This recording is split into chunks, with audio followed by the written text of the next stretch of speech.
This channel is proudly sponsored by Dead Tree Studios, the publishers and developers of Dames of Asstoria, a tabletop RPG where you play as monster girls, experiencing high adventure in a world that doesn't fully accept them.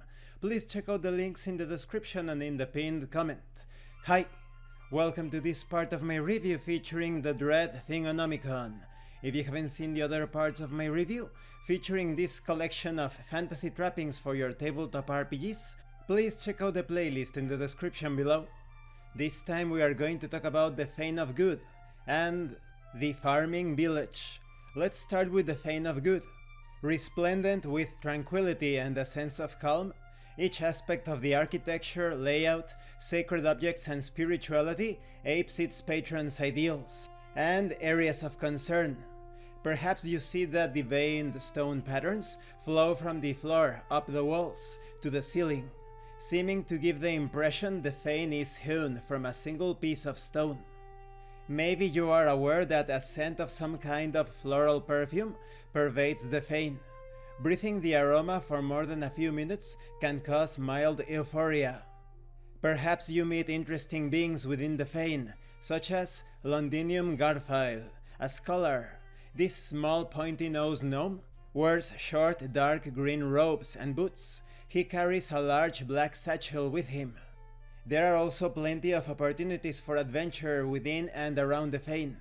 Perhaps a small orphanage attached to the Fane receives a demand for protection money from a local gang. Or maybe a band of cultists have taken refuge in the Fane, and the party is asked to find out why they are there.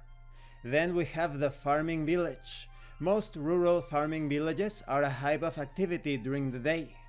Maybe children clad in dirty shifts run along the road laughing and joking among themselves. They quiet at the sight of adventurers. Maybe during nighttime, thick clouds scud across the sky.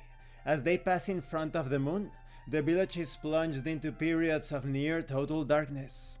Maybe you encounter villagers such as Lina Ilma, who carries a full basket of household supplies, a small bag of flour, a selection of vegetables and so on her hip.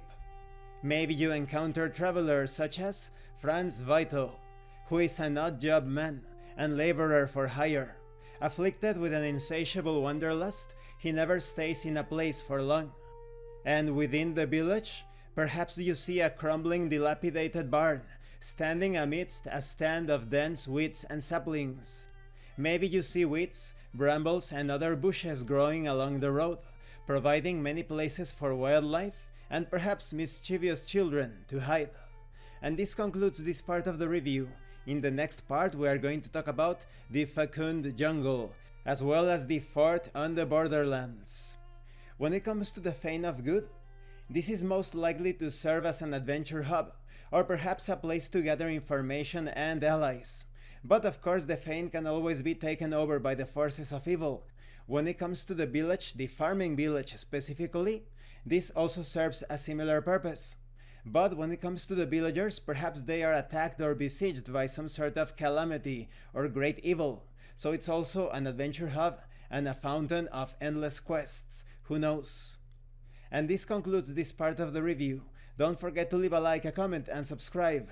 And thank you so much to those of you that are going the extra mile to support the channel. If anyone else wishes to further support the channel through PayPal or DriveThruRPG, the information will be in the description and in the pinned comment.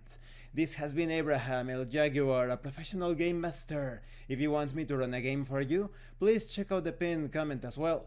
And remember, master roleplay and you will master the game. Once again, thank you and see you later.